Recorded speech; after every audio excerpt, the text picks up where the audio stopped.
Hello student, आज हम करेंगे एक्सरसाइज 3.6 का क्वेश्चन नंबर सेकंड। तो स्टूडेंट जो क्वेश्चन नंबर सेकंड का फर्स्ट पार्ट है उसमें Ritu can road down stream. Student एक वर्ड आया डाउन स्ट्रीम और एक वर्ड आएगा अप स्ट्रीम। पहले तो इनका मीनिंग समझ लें। स्टूडेंट जो बोट की स्पीड होती है, सपोज बोट की स्पीड है x किलोमीटर पर आवर, और स्टूडेंट हमारे जो बोट है उसमें उसके साथ जो वाटर की स्पीड होती है, वाटर की स्पीड जो होती है स्टूडेंट उसको मान लें suppose y kilometre per hour. Student देखो, आपने कई बार देखो बोट हमारी सपोज इधर जा रही है और वाटर भी इधर फ्लो कर रहा है। ये बोट हो गई और ये वाटर की स्पीड हो गई हमारी, वाटर हो गया सपोज। तो स्टूडेंट बोट जिस तरफ जा रही है उसी तरफ अगर वाटर फ्लो कर रहा है, मान लो सपोज हमारी बोट इस तरफ जा रही है, ठीक है, और वाटर का फ्लो भी उसी तरफ है, तो बोट में जो है वाटर की स्पीड ऐड हो जाती है क्योंकि वाटर उसे पुश करता है। स्टूडेंट ये तो नेचुरली बात है। आप देखिए अगर बोट जिस तरफ जा रही है, अगर वाटर का फ्लो भी उसी तरफ है, तो वाटर क्या करेगा, बोट की स्पीड को इंक्रीज कर देगा। क्यों? क्योंकि वाटर उसे पुश करेगा पीछे से। कितनी स्पीड से पुश कर सकता है? जितनी उसकी अपनी स्पीड है। तो वाटर की स्पीड हमने y ली है, बोट की स्पीड x ली है, तो डाउन स्ट्रीम में क्या हो जाएगा स्टूडेंट्स, अगर मैं आपको speed of boat down stream, तो डाउन स्ट्रीम में ऐड हो जाती है स्टूडेंट, ये आप समझें। डाउन स्ट्रीम में क्या आ जाएगा, x plus y. Downstream मतलब बोट की स्पीड इंक्रीज हो जाती है। क्यों इंक्रीज हो जाती है? जिस तरफ बोट जा रही होती है उसी तरफ वाटर का फ्लो होता है, तो वाटर उसे पुश करता है बोट को, तो बोट की स्पीड इंक्रीज हो जाती है। कितनी इंक्रीज हो जाती है? जितनी वाटर की खुद की स्पीड होती है उतनी वो इंक्रीज कर देता है। तो वाटर की स्पीड y है और बोट की कितनी है, x। तो जब वाटर उसे पुश करेगा तो उसकी स्पीड इंक्रीज हो जाएगी। तो जो इसको डाउन स्ट्रीम का मीनिंग है, जिस तरफ बोट जा रही है उसी तरफ हमारा वाटर का फ्लो है, तो उसे हम बोलते हैं speed of boat down stream. तो हमेशा डाउन स्ट्रीम में प्लस कर देना, ये ध्यान रखना। और एक वर्ड आएगा अपस्ट्रीम। अपस्ट्रीम में क्या होता है स्टूडेंट, बोट तो हमारी इधर मैं इधर लिख देता हूँ, बोट हमारी इस तरफ जा रही है, ये हमारी बोट है, ये इस तरफ जा रही है, लेकिन वाटर का फ्लो इस तरफ आ रहा है। अब स्टूडेंट ये तो अपोजिट आ गया। अपोजिट आ गया तो इसकी स्पीड तो है x किलोमीटर पर आवर और इसकी स्पीड हमने मानी है वाटर की y किलोमीटर पर आवर। तो वाटर उसको रोकता है बोट को। बोट इधर आ रही है, जा रही है, और वाटर का फ्लो अपोजिट डायरेक्शन में है, तो वो उसकी स्पीड कम कर देता है, तो उसको हम बोलते हैं अपस्ट्रीम। तो अपस्ट्रीम करते हैं तो कितनी स्पीड कम कर सकता है स्टूडेंट्स, वो स्पीड कम कर सकता है जितनी उसकी स्पीड है। तो उसकी स्पीड कितनी है, y किलोमीटर पर आवर, तो वो माइनस हो जाती है। बोट की स्पीड कम हो जाती है क्योंकि वाटर इधर आ रहा है स्टूडेंट्स, वाटर का फ्लो इस तरफ है और बोट इस तरफ मूव कर रही है, अपोजिट डायरेक्शन में जा रहे हैं। तो बोट को वाटर जो है वो रोकता है। कितनी उसकी स्पीड कम कर देता है, स्पीड कम कर देता है। और कितनी कम कर देता है, जितनी उसकी अपनी स्पीड होती है। तो बोट की स्पीड में से वाटर की स्पीड हम लेस कर देते हैं, माइनस कर देते हैं अपस्ट्रीम में। और जब डाउन स्ट्रीम होता है तो जिस तरफ बोट जा रही होती है उसी तरफ हमारा वाटर जा रहा होता है, वाटर का फ्लो उसी तरफ होता है, तो वो उसे पुश करता है तो उसकी स्पीड इंक्रीज होती है। तो ध्यान रखना, डाउन स्ट्रीम में हमेशा प्लस करना है और अप स्ट्रीम में हमेशा क्या करना है, माइनस करना है। और वाटर को स्टूडेंट करंट कहा जाता है। कई बार ये क्वेश्चन में यूज कर लेते हैं वर्ड करंट, या कई बार यूज करते हैं स्ट्रीम। तो जो एग्जाम में वर्ड लिखा हुआ है वही स्ट्रीम, करंट या वाटर, मतलब वही है स्पीड ऑफ वाटर, ठीक है। तो ये ध्यान रखना। बोट की स्पीड को हम x किलोमीटर पर मान लेते हैं। ये तो स्टूडेंट मैंने डाउन स्ट्रीम और अपस्ट्रीम का आपको मीनिंग समझा दिया है, इसे रब कर दूं। अब क्वेश्चन की तरफ चलें स्टूडेंट्स। क्वेश्चन में क्या कहा गया, जरा क्वेश्चन को ध्यान से समझ लीजिएगा। क्वेश्चन में हमें स्टूडेंट कहा गया है रितु कैन रो मतलब बोट को चलाने की जो स्पीड है स्टूडेंट चलाती है 20 किलोमीटर इन 2 आवर्स। तो Ritu can row downstream 20 kilometre in 2 hours. कितना उसको चला लेती है बोट को, 20 किलोमीटर डिस्टेंस कवर कर लेती है 2 आवर्स में। अपस्ट्रीम आते समय मतलब क्या कि बोट जिस तरफ जा रही है वाटर उसके अपोजिट तरफ आ रहा है, तो सिर्फ 4 किलोमीटर डिस्टेंस कवर कर पाती है इन 2 आवर में। Find her speed of rowing in still water. Still मतलब वाटर मतलब रुके हुए पानी में, वाटर स्टिल है, उसमें उसकी स्पीड बतानी है बोट की। तो स्पीड ऑफ रोइंग क्या होता है, speed of boat, and speed of current निकालना है। तो स्टूडेंट हम इसका सोल्यूशन कैसे करेंगे, जरा ध्यान से देखिएगा। सॉल्यूशंस में स्पीड सबसे पहले मैं लिखूंगा let speed of rowing in still water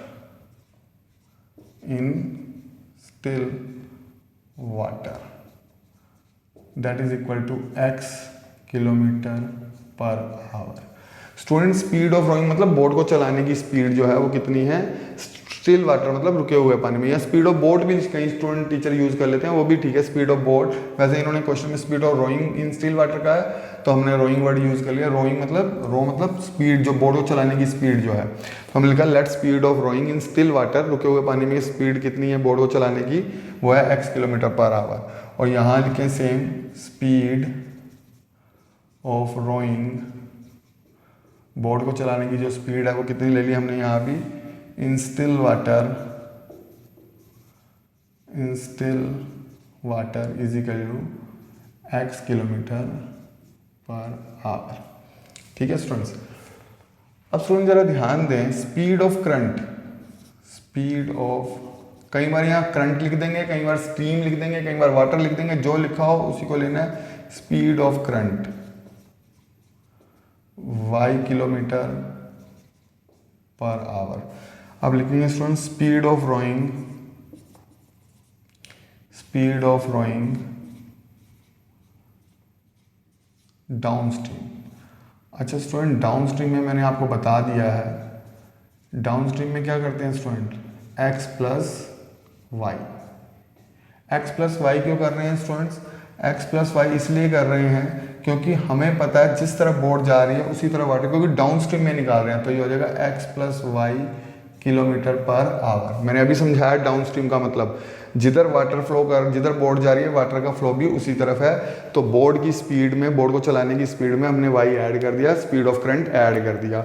अच्छा स्टूडेंट, इसमें ये भी कहा है कि डाउन स्ट्रीम में डिस्टेंस कितना कवर हो रहा है, 20 किलोमीटर, तो आपने लिखा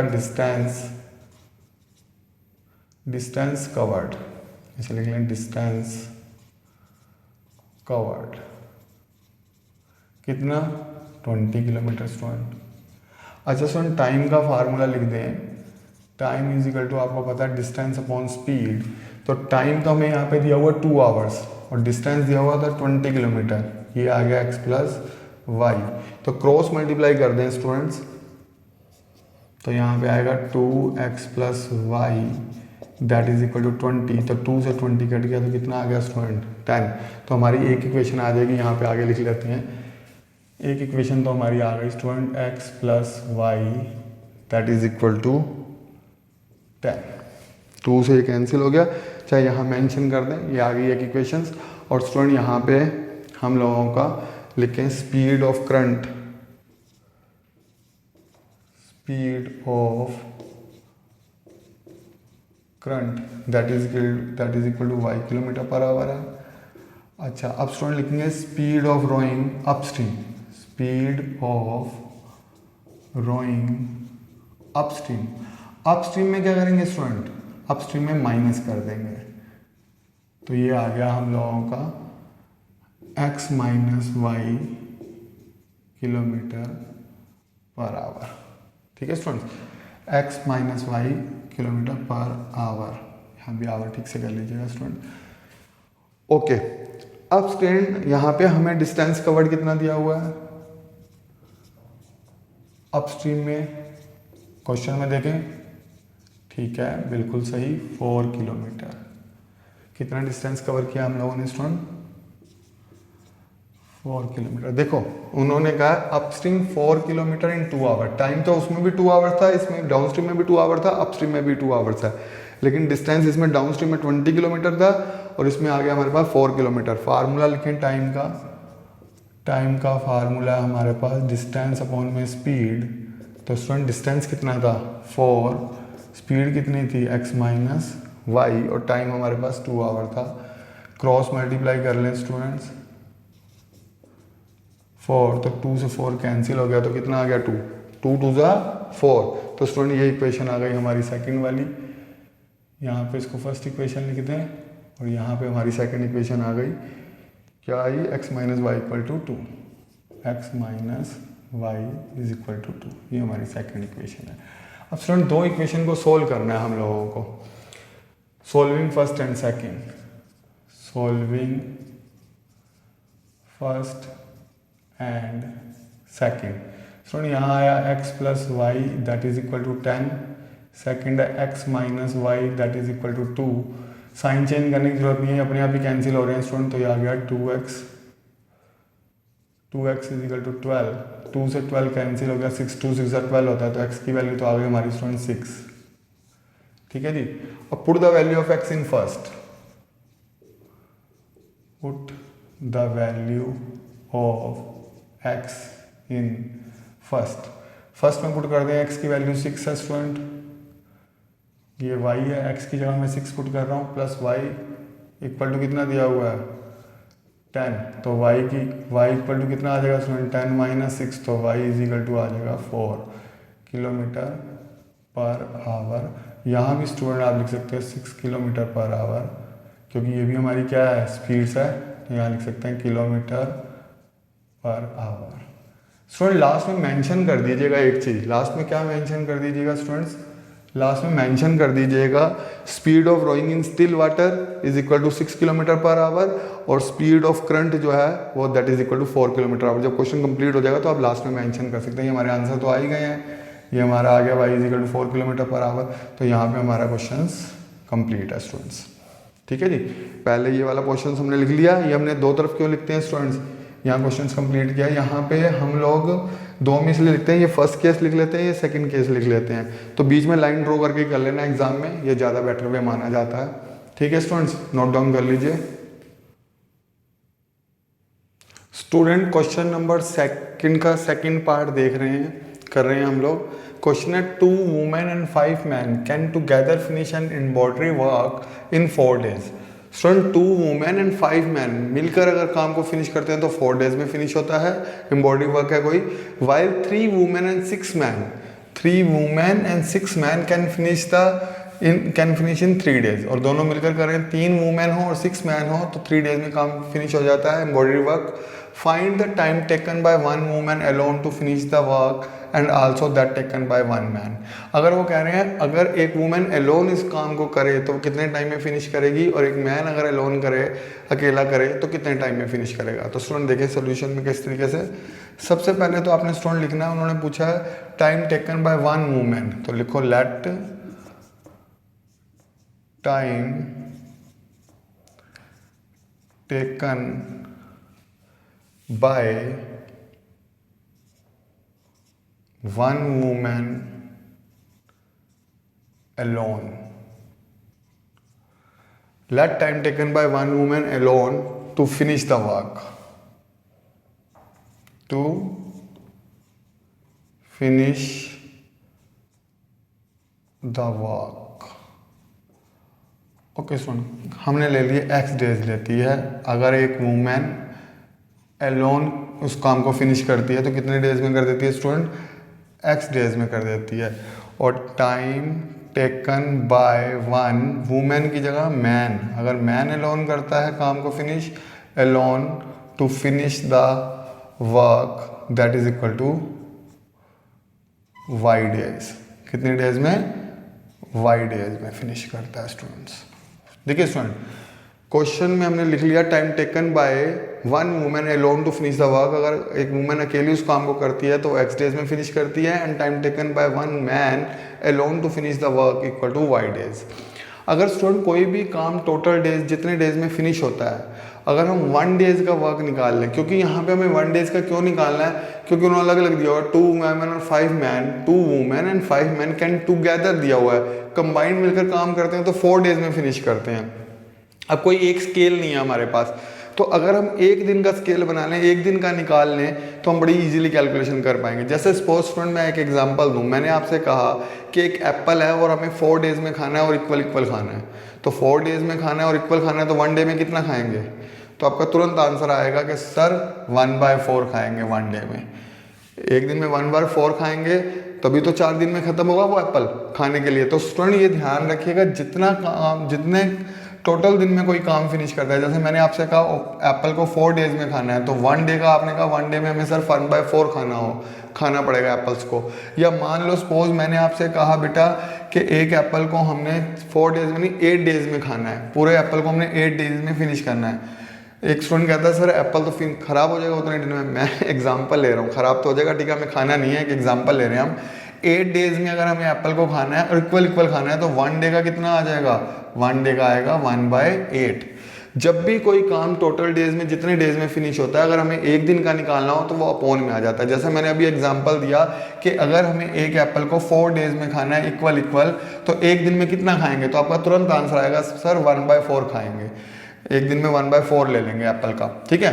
तो ऐसे स्टूडेंट अगर मैं 1 डेज का निकाल लूँ तो मैं लिखूंगा 1 women's 1 day work, 1 women's 1 day work. तो वुमेन कितने डेज में फिनिश करती है स्टूडेंट काम को, x डेज में, तो 1 डे का उसका वर्क होगा 1/x। ऐसे ही 1 मैन्स 1 डे वर्क, अब ये आप आंसर खुद दे दोगे, बिल्कुल ठीक, 1/y। 1/y क्यों, क्योंकि जो मैन है वो पूरे काम को y डेज में कर रहा है, तो 1 डेज का निकालना है तो 1/y। ऐसे ही वुमेन है, वुमेन कितने डेज में खत्म कर रही थी काम को, फिनिश कर रही थी वुमेन फिनिश कर रही थी x डेज में, तो एक दिन का अगर मैंने वुमेन का निकाल लिया 1 वुमेन्स 1 डे वर्क, तो that is equal to 1/x। Student एक स्केल पे लाने के लिए हमने 1 डेज का निकाल दिया। देखो कैलकुलेशन कैसे करेंगे, कितनी इजीली बन जाएगी हमारी क्वेश्चंस। उन्होंने कहा 2 वुमेन और 5 मैन। अगर स्टूडेंट एक वुमेन एक दिन में 1/x वर्क करती है फिनिश, तो 2 वुमेन्स कितना करेंगी, 2/x। 5 मैन, अगर एक मैन एक डे का वर्क 1/y करता है, तो 5 मैन, तो 5 मैन कितना वर्क करेंगे, 5 × 5/y। हमने क्या किया, 2 को इससे मल्टीप्लाई कर दिया 1/x को, तो 2/x, 5 को मल्टीप्लाई कर दिया 1/y से, तो 5/y इक्वल टू कितने डेज में फिनिश करते हैं स्टूडेंट, 4 डेज में। अच्छा स्टूडेंट, इस क्वेश्चन में स्टूडेंट गलती भी करके आते हैं, यहाँ 4 लिख देते हैं, ये गलत हो जाएगा, यहाँ 1/4 आना है। ऐसा क्यों स्टूडेंट्स, क्योंकि स्टूडेंट ये 2 women and 5 man can together finish the work, ये दोनों कंबाइंड मिलकर काम को 4 डेज में खत्म करते हैं, फिनिश करते हैं। तो इनका 1 डे का वर्क क्या होगा, क्योंकि यहाँ तो हम 1 डे का वर्क निकाल रहे हैं ना, तो इनका 1 डे का वर्क होगा 4 डेज। देखो 2 women and 5 man can together finish the embroidery work equal to 4 days. तो 2 वुमेन एंड 5 मैन का 1 डे का वर्क कितना होगा, 1/4। तो ये 1 डे का वर्क निकला है ना, क्योंकि हमने निकाला था 1 वुमेन्स 1 डे वर्क, ये 1 डे वर्क है एक वुमेन का, तो 2 वुमेन का 1 डे वर्क कितना होगा, 2/x। 5 मैन का निकालना है, 1 मैन्स का 1 डे वर्क 1/y है, तो 5 मैन्स का 1 डे वर्क कितना होगा, 5/y। तो दोनों को मिला के कंबाइंड करके ये दोनों का 1 डे का वर्क है, 2 वुमेन्स का और 5 मैन का मिलाकर 1 डे वर्क कितना आएगा, 1/4। और यहीं पर गलती होती है, स्टूडेंट यहाँ 4 लिखाते हैं और आंसर बिल्कुल गलत आ जाता है स्टूडेंट। अच्छा, अब सेकेंड इक्वेशन बनाएं स्टूडेंट्स। सेकेंड इक्वेशंस कैसे बनेगी स्टूडेंट, अब वो कह रहे हैं 3 वुमेन्स, तो स्टूडेंट एक वुमेन का एक दिन का काम 1/x है, तो 3 वुमेन का कितना होगा, 3 वुमेन का होगा 3/x, 3 से मल्टीप्लाई कर दिया 1/x को। 6 मैन, एक मैन का एक दिन का काम 1/y, तो 6 मैन का कितना होगा, 6/5। अब यहाँ भी इक्वल टू क्या आएगा, दोनों मिलकर काम को कितने डेज में करते हैं, 3 डेज में, तो यहाँ हो जाएगा 1/3। ये ध्यान रखना स्टूडेंट, बस ये गलती मत करना, ठीक है। अब स्टूडेंट इसको करने के 2 मेथड हैं, एक तो 1/x और 1/y को आप लेट कर लें जैसे कि आप पहले करते आए हैं, और अब आप चाहें तो आप डायरेक्ट भी सोल्व कर सकते हैं। मैं डायरेक्ट कैलकुलेशन सोल्व करवा रहा हूँ। देखिए स्टूडेंट, आप चाहें तो इसको लेट कर सकते हैं, चलिए लेट करके बता दूँ, क्योंकि आपने ज़्यादातर क्वेश्चन लेट करके किए हैं। तो लेट करके कैसे करेंगे स्टूडेंट्स, अगर मैं लेट कर लूँ इसमें 1/x = u and 1/y = v, तो स्टूडेंट ये आ गया 2u, ये आपको पता है ना 2/x है, 2/x को हम लिख सकते हैं 2 × 1/x, इसको u लेट किया तो ये आ गया 2u, ठीक है। ये कितना आ जाएगा, 2u आ जाएगा, और ये 5v आ जाएगा, तो ये आया 2u 5v that is equal to 1/4। 4 की इधर मल्टीप्लाई कर लें स्टूडेंट, यहाँ 1 लगा लें, चाहे 4 की इधर मल्टीप्लाई कर लें तो 8u + 20v = 1। ये हमारी आ गई क्वेश्चन नंबर फर्स्ट। 8u है स्टूडेंट, ये ध्यान रखिएगा, दिस इज 8u, ओके। 4 की 2 से मल्टीप्लाई 8, 4 की 5 से v, और 1 की 1 से मल्टीप्लाई तो 1। सेकंड इक्वेशन क्या बनेगी स्टूडेंट्स, यहाँ हमने लेट कर लिया, ये आ गया 3u, ओके, 6v, ओके, 1/3। तो स्टूडेंट ये 1/3, इसको भी हम क्रॉस मल्टीप्लाई करते हैं 1 लगा के, 9u 18v = 1, ये आ गया second. Solving first and second कर लो स्टूडेंट, बहुत इजीली हो जाएगा। सोल्विंग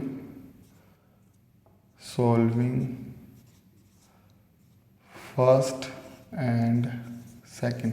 स्टूडेंट आपकी मर्जी है, आप 9 को इससे मल्टीप्लाई कर दें, 8 को नीचे कर दें, या 18 को 20 से कर दें, 20 को 18 से कर लें। मैं 9 को कर रहा हूँ। 9 8 जा 72 u, 9 को 20 से करेंगे 180 v, that is equal to 9। Student यहाँ 8 को करूँ नीचे मल्टीप्लाई 72 u, ओके 8 को मल्टीप्लाई कर दिया, 8 को 18 से करेंगे तो कितना आएगा 140, 18 8 जा 144 v, और यहाँ पे आ जाएगा स्टूडेंट 8। साइन चेंज कर दें स्टूडेंट, ये कैंसिल, 144 लेस कर दो 180 में से, कितना आएगा स्टूडेंट 10 में से 4 गया 6, 10 में से 4 गया 6, यहाँ 7 में से 4 गया, कितना आ जाएगा स्टूडेंट 3, और ये आ गया v, तो v की वैल्यू आ गई स्टूडेंट 1/36। v की वैल्यू कितनी आ गई है 1/36। इसको स्टूडेंट हम कहाँ पुट कर सकते हैं, इसको हम स्टूडेंट पुट कर सकते हैं v की वैल्यू किसमें, फर्स्ट में, यहाँ पुट कर दें स्टूडेंट, लिखो put the value of v in first, put the value of v in first. Student यहाँ देखिए 8u प्लस 20v था, तो 20 यहाँ पे v की वैल्यू डालते हैं 1/36, ओके इक्वल टू कितना आया स्टूडेंट 1। अच्छा स्टूडेंट अब देखें जरा ध्यान से, ये कैंसिल हो गया 4 से, 4 5 जा 20 और 4 9 जा 36, तो ये आया student 8u equal to 1 minus 5/9। ये 5/9 आ गया ना, तो उधर जाके माइनस हो जाएगा स्टूडेंट, ये 5/9 है, ध्यान रखना 5/9 1।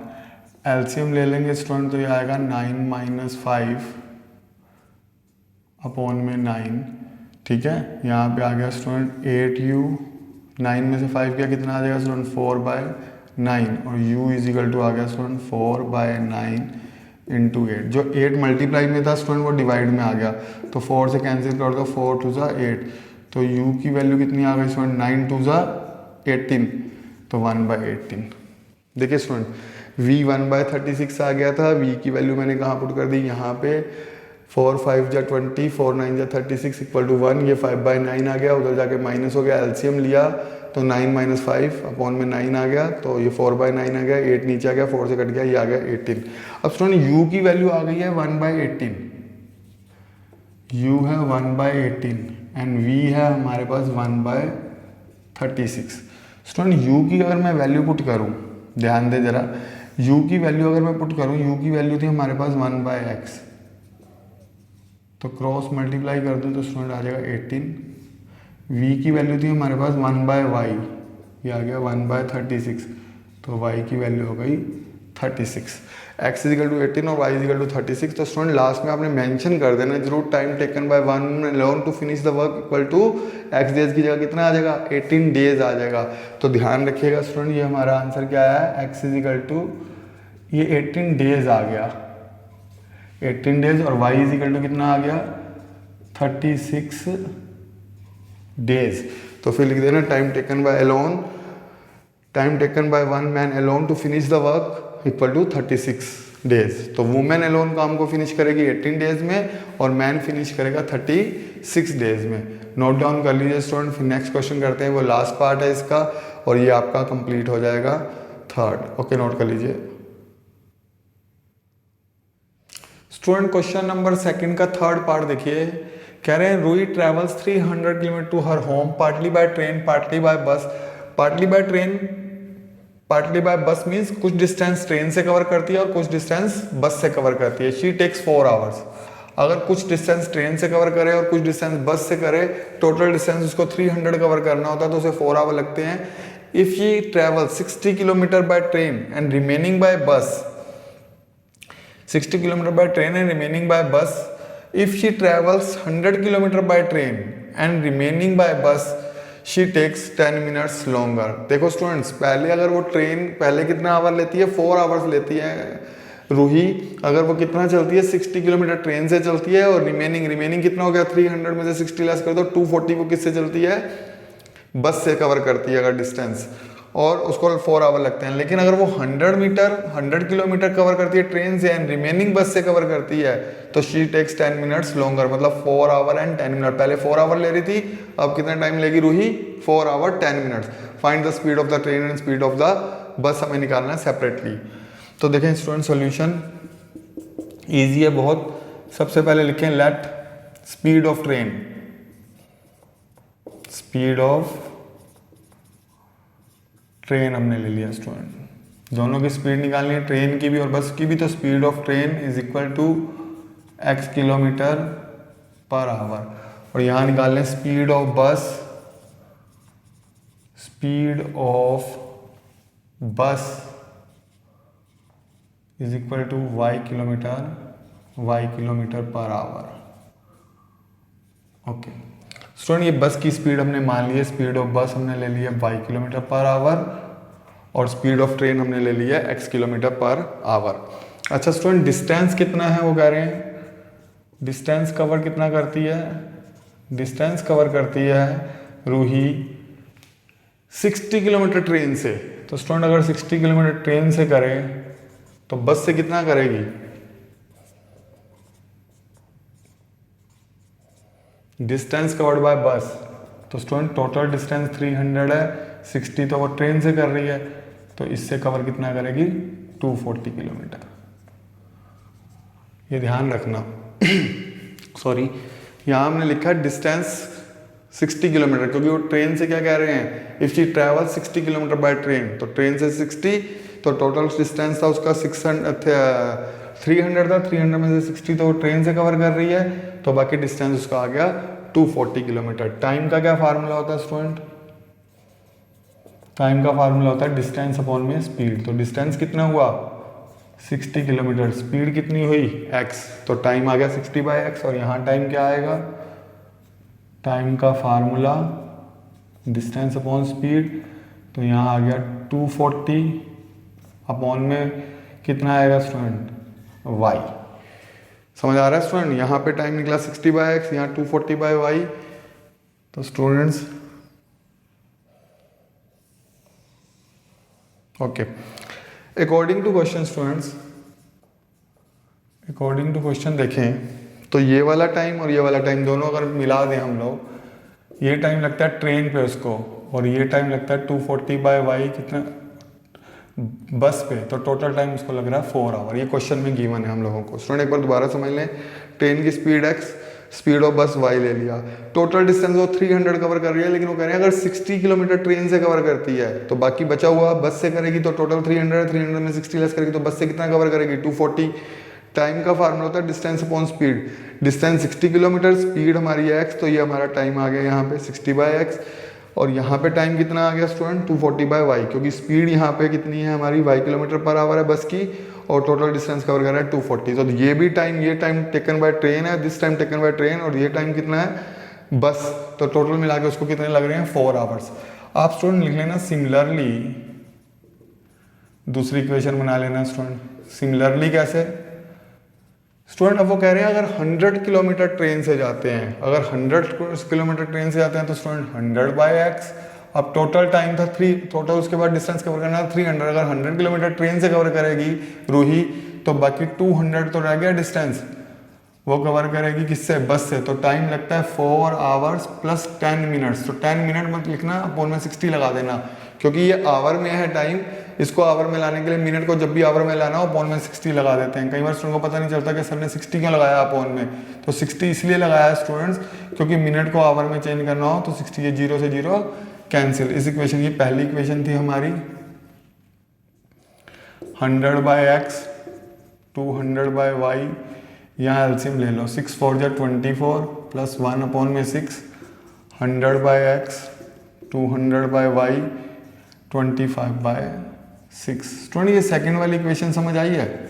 देखो हमने क्या किया, जब पहली इक्वेशन बन गई तो हमने कहा सिमिलरली हम दूसरी बना सकते हैं कि 60 की जगह 100 डिस्टेंस ले लें, तो ट्रेन, अब मैं यहाँ पे 100 लिख देता तो टाइम क्या हो जाता? 100/x करके दिखाने की जरूरत नहीं है दूसरी इक्वेशन को। यहाँ 100 हो गया तो यहाँ 300 में से 100 जाता तो कितना बचेगा? 200। तो 200 अपॉन में y आता तो टाइम कितना होता? 200/। ये ट्रेन का टाइम, ये बस का टाइम और 10 मिनट ज़्यादा लगते हैं तो प्लस 10 मिनट कर दिया, 10/60 लिख दिया ताकि मिनट को आवर में चेंज कर दिया। यहाँ एलसीएम लगा दिया, एलसीएम ले लिया, 4 6 6 4 जा 24 1 25/6। अब स्टूडेंट फिर आप 1/x को u लेट कर सकते हो, 1/y को v, लेकिन इस क्वेश्चन में मैं डायरेक्ट सॉल्व करवा रहा हूँ आप लोगों को, solving first and second, late नहीं करवा रहा हूँ।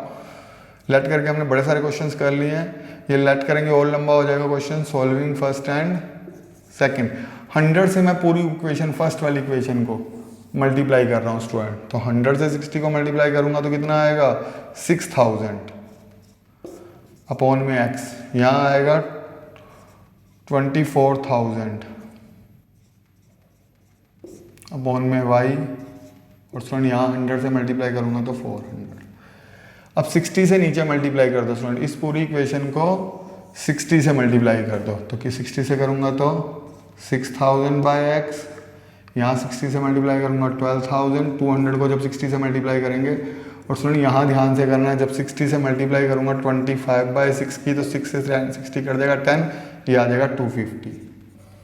समझ आ रहा है ना स्टूडेंट? जब 60 से इसको मल्टीप्लाई करूंगा तो 60 × 25/6 आएगा, 6 से 60 कर देगा 10, तो ये 250 आएगा। साइन चेंज कर दें स्टूडेंट्स, ये कैंसिल, 24,000y में से 12,000y गया तो बाकी बचा 12,000y अपॉन में आ गया स्टूडेंट्स, और यहाँ आ गया 400 में 250 गया तो 150। ठीक है स्टूडेंट, आगे स्टूडेंट सोल्व करने के लिए मैं रब कर देता हूँ क्वेश्चंस को। क्वेश्चन आपको समझ आ गया ना स्टूडेंट? टोटल डिस्टेंस 300 कवर करना था, अगर 60 ट्रेन से करती है तो बचा हुआ बस से करेगी 240, तो हमने यहाँ टाइम निकाल दिया था, तो उन्होंने कहा था दोनों मिलाकर टाइम जो है 4 आवर लग रहे हैं, लेकिन उन्होंने आगे कंडीशन दी थी कि अगर वो 100 किलोमीटर ट्रेन से करती है तो यहाँ 100/x, क्योंकि डिस्टेंस ट्रेन से 100 करती है, तो बाकी रिमेनिंग कितना बस से कितना करेगी 200, क्योंकि टोटल डिस्टेंस कितना था 300। 10 क्यों ऐड किया बता दिया, क्योंकि ऐसा करने पर उसे 10 मिनट ज़्यादा लगते हैं, तो 10/60, 60 को लिखा मिनट को आवर में कन्वर्ट करने के लिए, फिर एलसीएम ले लिया, ये आ गया स्टूडेंट्स। ठीक है, अब ये क्वेश्चन रब कर रहा हूँ मैं, लास्ट क्वेश्चन था वैसे भी हमारी एक्सरसाइज का ये वाला।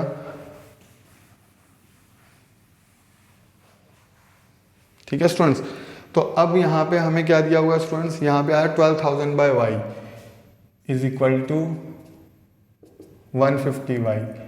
तो स्टूडेंट अगर मैं यहाँ मल्टीप्लाई कर लूँ 1 लगा के, तो ये आ जाएगा 150, 12,000 इक्वल टू 150y आ गया, 150 इधर ले आए तो स्टूडेंट y की वैल्यू निकल आएगी कितनी, 0 से 0 कैंसिल, 5 से काट लें या डायरेक्ट काट सकते हो स्टूडेंट आप, 15 8 या 120, तो 80 किलोमीटर पर आवर स्पीड आ गई। किसकी?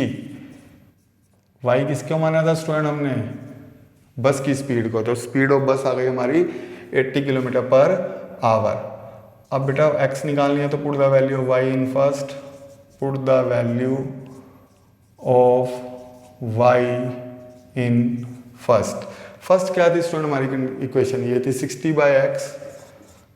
60/x 240/y अपॉन में 80, y की वैल्यू पुट कर दी यहाँ पे स्टूडेंट, ये 4 यहाँ पुट किया स्टूडेंट, 60/x यहाँ y की वैल्यू पुट कर दी इक्वल टू 4, ये भी रब कर दें स्टूडेंट्स।